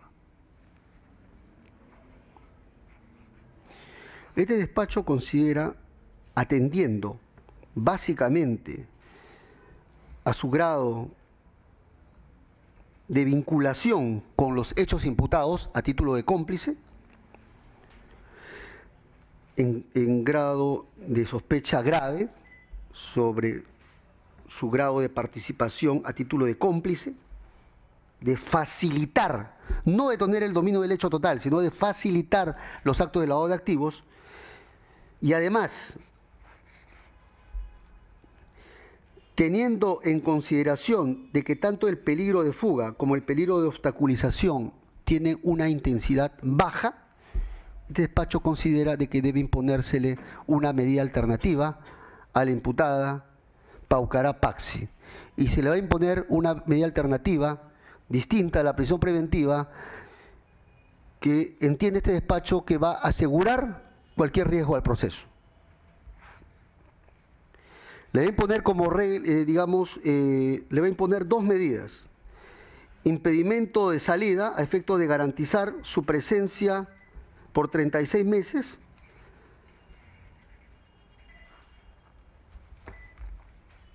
impedimento de salida del país por 36 meses a fin de garantizar su presencia para los fines de la investigación, concretamente para los actos de investigación que ha programado la Fiscalía a partir de sus declaraciones y también de reconocimiento de documentos para fines de averiguación de la verdad. 36 meses de prisión preventiva para asegurarlo durante toda la investigación. Y además le va a imponer comparecencia con restricciones, bajo estrictas reglas de conducta.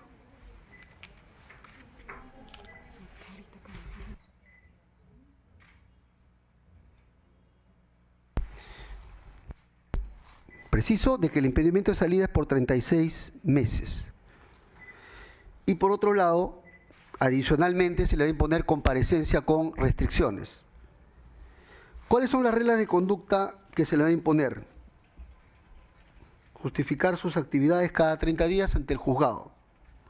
Firmar el control biométrico cada 30 días.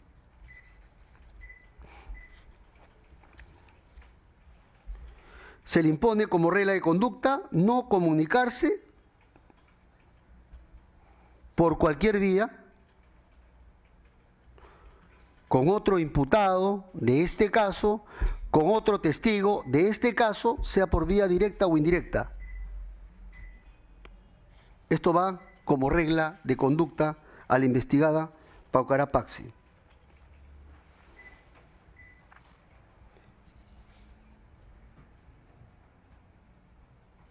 También se le impone no ausentarse de la localidad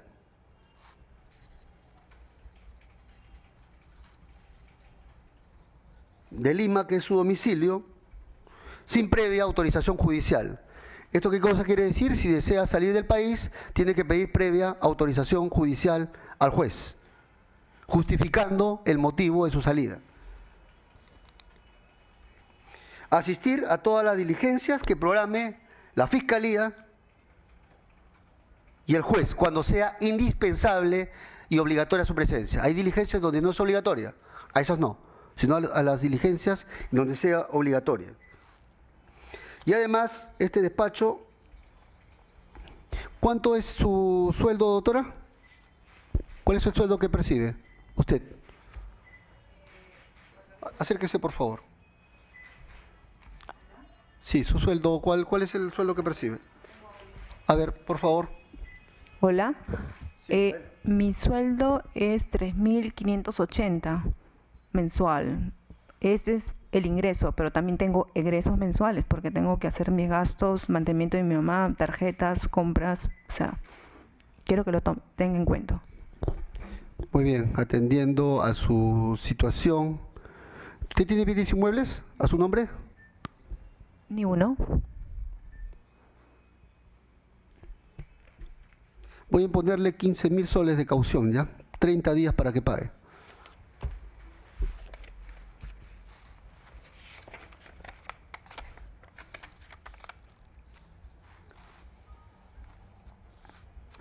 Muy bien, vamos ahora a trabajar con la investigada Adriana Bertila Tarazona Martínez de Cortés. Su grado de participación en los hechos es mucho más alto, atendiendo a que ha tenido la disponibilidad de los activos.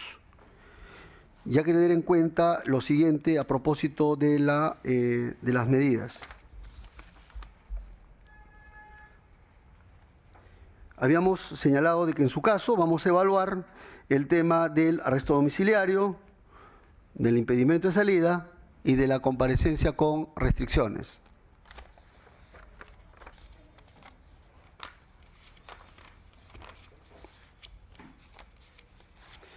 Este despacho considera de que su participación en los hechos ha sido mucho más protagónico, por cuanto ha sido quien ha hecho las declaraciones ante la OMPE para colocar los presuntos activos ilícitos en grado de sospecha grave. Pero también ha sido quien habría tenido la disponibilidad de los activos ilícitos para la colocación en falsos aportantes. Claro está, no por iniciativa suya, sino por directivas de la cúpula. Así que también vamos a tener en cuenta la gradualidad.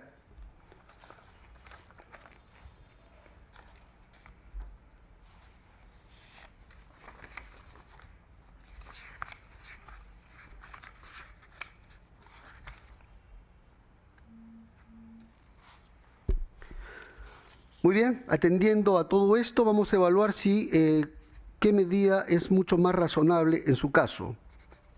¿Un arresto domiciliario o una comparecencia con restricciones más impedimento de salida?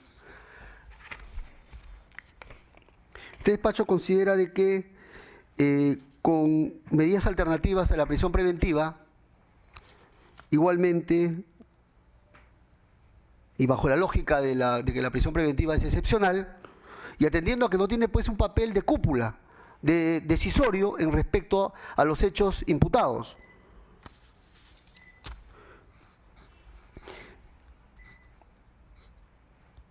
Este despacho sostiene de que ¿cuál es lo más proporcional? ¿Un arresto domiciliario o una comparecencia con restricciones más impedimento de salida? Este despacho va a imponerle arresto domiciliario, atendiendo a la gravedad de los cargos. Le va a imponer arresto domiciliario por 36 meses en el domicilio que tenga bien designar. Atendiendo a que ha sido su participación en los hechos ha sido mucho más plausible y además su conducta de obstaculización, aunque sea en grado mínimo, también ha sido más plausible. En comparación a la investigada Paucara Paxi.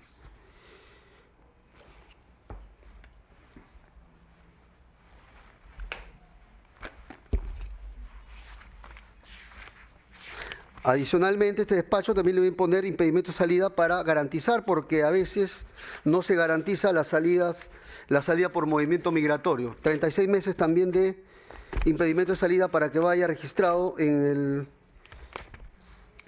el certificado, en la entidad administrativa correspondiente.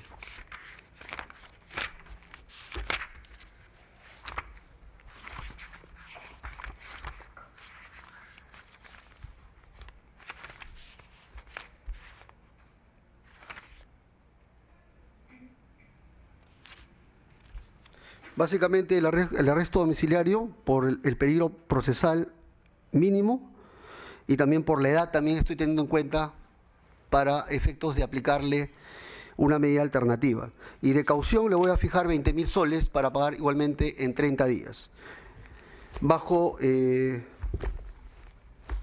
Y además se le impone como regla de conducta también la prohibición de comunicarse por cualquier vía con imputados o testigos en el presente caso, bajo apercibimiento de revocarse también la medida. Por estas consideraciones, un poco más. Respecto a la proporcionalidad, este despacho entiende de que, como ya no se va a privar, entiende de que como la medida más proporcional sería una medida alternativa en ambas investigadas, este despacho considera de que las restricciones a los derechos a los investigados estaría plenamente justificada en aras de garantizar con estas medidas alternativas el riesgo al proceso, riesgo al peligro de ilusión a la acción de la justicia y allí también a la obstaculización a la actividad probatoria.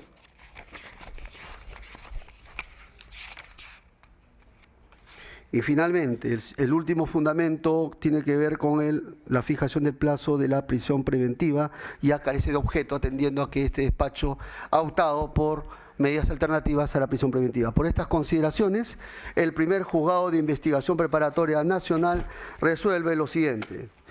Y quiero dejar en claro, antes de cerrar este tema, de que este despacho está imponiendo medidas alternativas a las dos investigadas porque la situación jurídica de las dos investigadas es distinta al resto. ¿Por qué razones es distinta? Porque hemos impuesto prisión preventiva en el caso de Keiko Sofía Fujimori Gucci, Ana Gers, Pierre Figari, Silva Checa, porque serían miembros de la cúpula de la organización criminal, de la presunta organización criminal que habría dirigido todo este tema referente a la obstaculización de la actividad probatoria, que es el principal motivo por el cual se les impuso prisión preventiva. Igualmente, su caso es distinto al caso también de Mejía Leca, en donde esta persona habría sido quien habría obstaculizado la actividad probatoria, sobre todo presionando a los testigos para que acepten los aportes como suyos cuando en realidad no habían realizado aporte alguno. Este despacho aplica porque la prisión preventiva es excepcional. Cuando hay medidas alternativas a la prisión preventiva, no se va a optar por la prisión preventiva. Y este despacho lo ha dicho, no aplica en todos los casos prisión preventiva. Solamente en los casos en donde está en serio riesgo el proceso. Y aquí, en este caso, ha detectado peligro procesal mínimo que puede ser conjurado con las medidas alternativas que estamos aplicando. Distinto es el caso de las personas que hemos dictado prisión preventiva, en donde es plausible, evidente y la dirección de los actos de obstaculización a la actividad probatoria. Por estas consideraciones, el primer juzgado de investigación preparatoria nacional resuelve lo siguiente.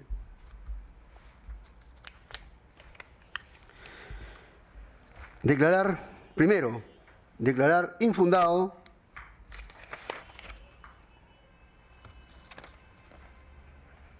el requerimiento de prisión preventiva respecto a la investigada Adriana Bertilda Tarazona Martínez de Cortés y en su lugar, como medidas alternativas, se le impone las siguientes medidas. Impedimento de salida del país por 36 meses y también se le impone arresto domiciliario por 36 meses en el domicilio que cumpla con todos los requisitos de la ley.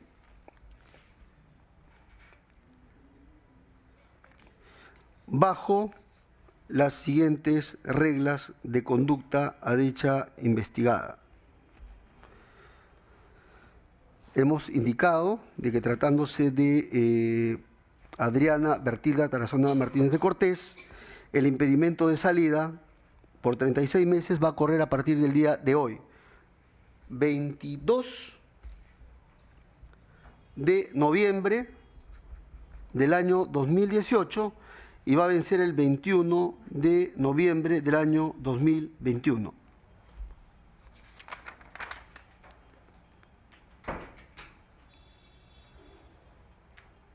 Segundo,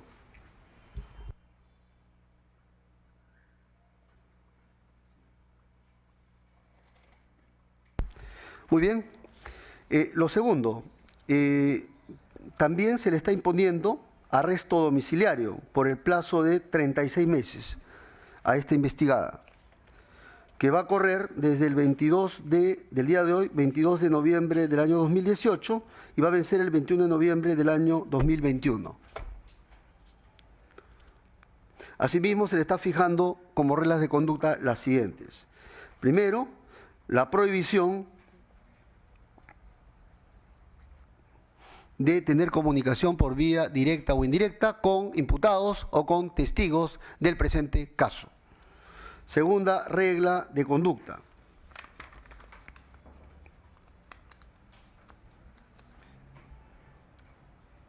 Se le impone la obligación de asistir a todas las diligencias que cite la Fiscalía y el juzgado, cuando sea estrictamente obligatoria su presencia. Las que son facultativas, no está obligada.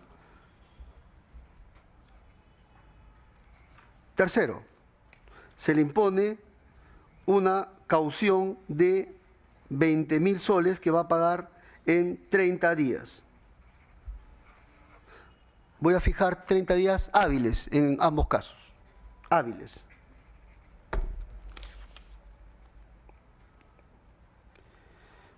Muy bien, atendiendo a que se está disponiendo arresto domiciliario, este despacho va a cursar oficio a la entidad para que quede en calidad de custodia en la entidad correspondiente hasta que se regularice, hasta que cumpla con designar el domicilio en el cual va a cumplir su arresto domiciliario.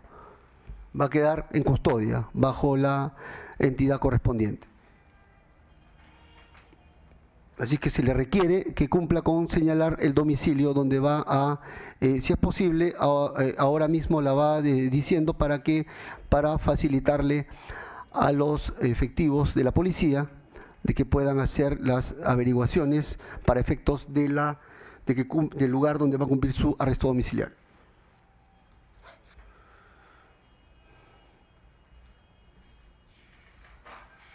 Segundo, declarar infundado el requerimiento de prisión preventiva por el plazo de 36 meses respecto a la imputada Carmela Paucará Paxi, y en su lugar se le impone las siguientes medidas. Impedimento de salida del país por 36 meses, el cual va a correr desde el 22 de noviembre del año 2018, va a vencer el 21 de noviembre del año 2021. Asimismo, se le impone comparecencia con restricciones bajo las siguientes reglas de conducta. Como primera regla de conducta se le está imponiendo firmar el control biométrico cada 30 días y justificar sus actividades. Como segunda regla de conducta se le está imponiendo de que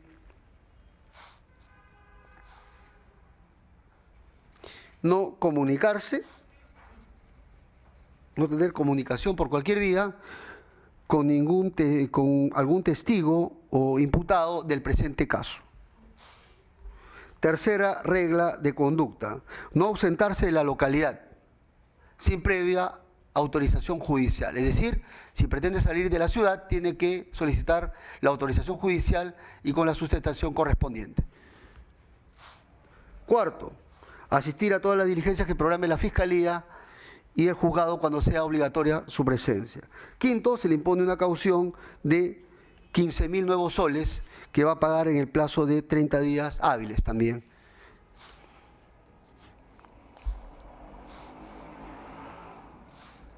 Muy bien, se deja en claro. Tercero, se dispone de que las investigadas, tanto Carmela Paucarapaxi y Adriana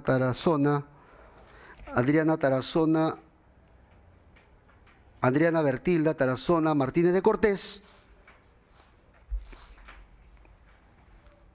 cumplan con las reglas de conducta que se les ha impuesto, que le ha impuesto este despacho, bajo apercibimiento de revocársele frente al incumplimiento de cualquier regla de conducta, previo requerimiento del Ministerio Público.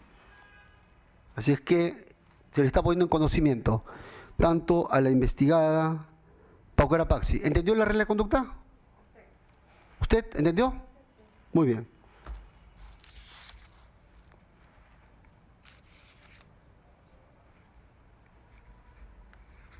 Cuarto, se dispone cursar oficio pues a la entidad policial a efectos de que se encargue de que traslade a la entidad correspondiente a la imputada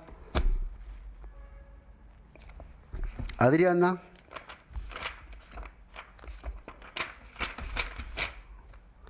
Bertilda Tarazona Martínez de Cortés, ¿ya? A efectos de que esté en custodia hasta que señale el domicilio en el cual va a cumplir su arresto domiciliario. Ya va a alcanzar más bien cuanto antes, ya para que de una vez también se designe el lugar donde va a cumplir. Esta es la decisión. No dictó todas las veces prisión preventiva, así como por ahí se ha dicho. Así es que por un régimen de gradualidad le estoy imponiendo otras medidas alternativas. Esta es la decisión de este despacho. Notifico. Fiscalía. Para ambos casos de las investigadas se interpone recurso de apelación. Por interpuesto. Defensa técnica. Señor magistrado, por favor solicito permiso para conferenciar con mi patrocinada. Sí. Sí, por Carmela Paucarapaxi interpongo recurso de apelación y sustentaré en el plazo de ley.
¿Lo escuchó? Sí, señor magistrado, gracias. Para informarle a su despacho que nosotros vamos a apelar, dado que los argumentos nos causan agravio. Asimismo, vamos a señalar en este momento a la dirección para que se corra trámite respecto de lo que está resuelto. Muy bien, son las 11:15, se levanta la presente. Muchas gracias.